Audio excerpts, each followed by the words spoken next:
My name is Mary Beth Stiltner. I am the District Innovation Coordinator here in Pike County. I am, like everyone else, so grateful to be a part of the AELL initiative. It's been a wonderful experience to be together. They took us last summer to a state lodge, and we spent a couple of days together, and it was kind of out in the, in the woods a little bit, and after that, you were a little bit bonded. And from there, we had nowhere else to go but up. And we have really, but it was really good because it got us away from the everyday distractions, and it gave us time to actually focus on what we were there for. And I have grown so much as a instructional leader because of that, and I cherish the friendships that we've made in the network, and that's what all professional learning is about, is to learn from each other, and we have truly done that through the ALL.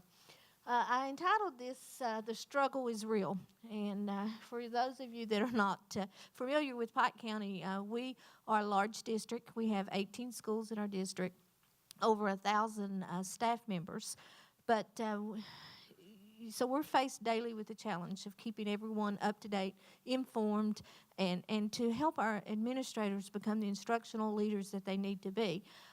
And our principals are tired of us standing up in front of them telling them, you got to do this, you need to do more, because we really want them to be instructional leaders rather than building managers. So we've strived really, really hard to listen to the principals, to hear what they have to say, and we ask the questions, you know, what do you want from us as a district office? What can we do to increase your professional learning? Well, now, if you're going to be brave enough to ask the question, then you've got to be brave enough to follow up and live what you say and do something about that. One of the things that the principals over and over kept telling us, they were tired of coming to principal meetings, staying all day, 6 and 8 hours, killing trees, as some of them would say, giving them a list of compliance things that they needed to do, that they wanted to be able to help student achievement, that they wanted to be meaningful, and they wanted us to reduce the amount of time that we spend on the compliance issues. So the team that I work with at the district office and with a lot of the information that we've received through ALL, we came up on ways and methods that we could meet the needs of the principals and keep intact the things that we needed to do. So what we came up with for the beginning of the school year, rather than to have the full long day of PD where the principals came in for 6 to 8 hours and that we gave them form after form, checklist after checklist, that we would try something new so that they would have access to the information. So simply what we did, we used the OneDrive system. We had a folder for each department, and the department head was supposed to upload important information that needed to be given to the principals. That ordinarily they would have had to spend a day long sitting in a principals meeting to get the information, plus all the handouts that was given out. So that in itself was a mindset change, because that's something we have never done before in Pike County. A lot of the department heads perhaps had not had the opportunity to experience OneDrive before. So we found that we had some challenges there, that not only were we going to be learning as administrators in the buildings, but that our central office staff was going to have some technology support, and that we were going to be learning and growing in that respect. I've laughed and said, if for no other thing or success of this, instead of the 30-year bloodborne pathogen video that I had watched over and over and over again, a person that got on fire about this and found a video on how not to die at work. And it's the cutest bloodborne pathogen video that I've seen in 30 years. So I measure that as a success, because it put everyone scrambling, trying to find out resources and ways to do that. So simply what we did, everyone uploaded that information. Principals had access to this. We simply shared the folders. Principals then could go back, upload the information, or look at the videos and the information whenever they needed it at their own convenience. So we have different people who have different time schedules. We have some that are night owls that would prefer to do their work at home, and then some that are early morning.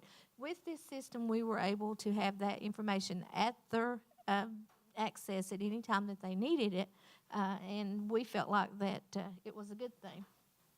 What worked was that our information was current. As we went throughout the year, we would simply change the folder to September, October, November, and we would continue building upon the resources. It was convenient because principals didn't have to stop what they were doing. Some of our principals are an hour away from our district office, so they didn't have to drive an hour to get the information and listen to us. As I said earlier, the technology skills at the district office was enhanced because we had to learn to do this in order to model for them. And the consistency of the information. Sometimes when you present information 2 or 3, maybe even 4 times, the 4th time may not exactly be the same way that it was the first time. But if we do a link recording or if we put the information in a folder, then we get consistency. What didn't work was the method to ensure that everyone watched the videos. And some folks had a problem with that. Well, how do I know that everyone watched that video and just didn't log in?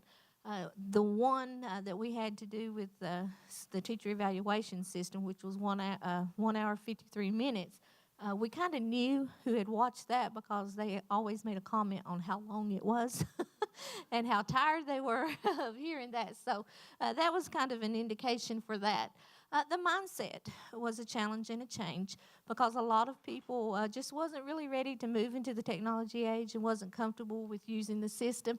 And the part of getting all departments to upload information. In order for this to be 100% success, then we need everyone to participate in that. And then you just, bottom line, you have some folks that would prefer face-to-face meetings rather than moving more so into the 21st century. So our next steps is going to include all departments. We think that this was a big enough success this year so that we're going to have some peer pressure, maybe some departments that really didn't participate in this year. I think that they're going to have a little bit more of initiative to help us next. And we needed to be better prepared to provide that technical support for those folks that needed the assistance. And we are looking at developing a system to track for understanding. The badging system is something that I've been looking at. That we think is going to be the next step for us to move in and to continue working on our change of growth of our mindset. One of the other things that we found that was working for us this year is that we have LENS meetings. And what these are leadership, education, news, and support. About once a month, we schedule a time with the principals where we do a link call. The link calls can be as little as 10 minutes or they can be up to an hour. But what happens is each department contributes a couple slides. And on that slide, they tell just the bare facts of information of things that's happening. So this allows our principals not to have to leave our building. Once again, I remind you, some of our principals are an hour away from central office. So at the time you get there for an hour, you sit for an hour, and you drive back an hour, they have lost half a day of time in their building. So this gives them time that they can go into their office, close their door, and we can have conversation because with the link system, they can have their microphone, can ask questions. We also record these for the folks, so if they can't or if they get interrupted, not that ever a principal would be interrupted at school, they could go back and review the video. But examples of the way that may look, we just list the events that's happening. If we had information during the Val-Ed survey, we just put up the highlights and the bullets, and we talked about that. Each department gives updates on, or each person gives updates on the program that they're participating in. One of the things that I worked on was NTI. You can see that we kind of gave our update information there. And when I have ARI information or news, simply put it on that slide. Principals have that and can access it at any time. And then we have our next LENS meeting so that they'll know to go ahead, block out that time. Most of the folks are finding out that they really like that. They can also include some other staff members that they couldn't pull out and bring to the board for a meeting that they can pull into their office and participate in a meeting. A lot of the same things that worked with the LENS worked with the OneDrive as far as it reduced the time out of the building. We did like the fact that additional staff could be included. The face-to-face meetings, we're able to focus on professional learning. So now when we actually come together as principals and as educators, we don't have to worry about the sit and the get and the compliance stuff. We're actually sitting down, we're looking at our data, we're talking about initiatives in our building and what's working. So that's actually given us a lot more time that when we come together, we can talk about things that we feel is important, and it's helping our leaders become better instructional leaders. The consistency of our information that we're giving out, we find is better through this process. We still need to work on this system on how to monitor. You have some folks, they want to know that someone sat down and watched 1 hour and 52 minutes of that video. So we've got to overcome some of those hurdles. And once again, some folks still like the face-to-face meetings, and so we do have a balance of those. But we do think that this has been two ways that we've been able to change the way that our professional learning is taking place in our district, and each has had a benefit to us. One of the other things with the AELL, I actually got some of the money to work with the redesign as well.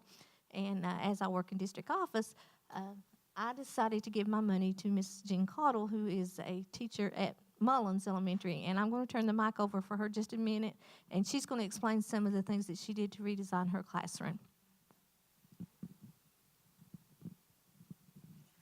Okay, hello. I've been very privileged to be able to do this year, and I've loved looking at the research about what works, what doesn't work. I was given $1,000 to spend in my classroom. And, as far as furniture goes, you can't buy a whole lot of furniture for $1,000. So I knew that when I looked at it that collaborative tables were the thing they talked about. We already had that. I had my janitors come in and raise them up as high as they would go. And they don't go, like, terribly high, but they're high enough that, like, the chairs will go under. The kids have a choice when they come in. They can stand up and do their work, or they can sit down and do their work. And I could just about tell you which ones are the ones that are going to stand. But what I've discovered through this fact is it's okay to be fidgety. I think in years past we've thought that fidgety kid was ADHD, and they're not. They're just fidgety. And I had a kid, that would always work like this, but guess what? He was focused. As long as they're focused, I'm great. So when I came to buying the things that I needed for my room, I purchased 4 tables that are for my tablets. I have a big long counter like for my student workstations.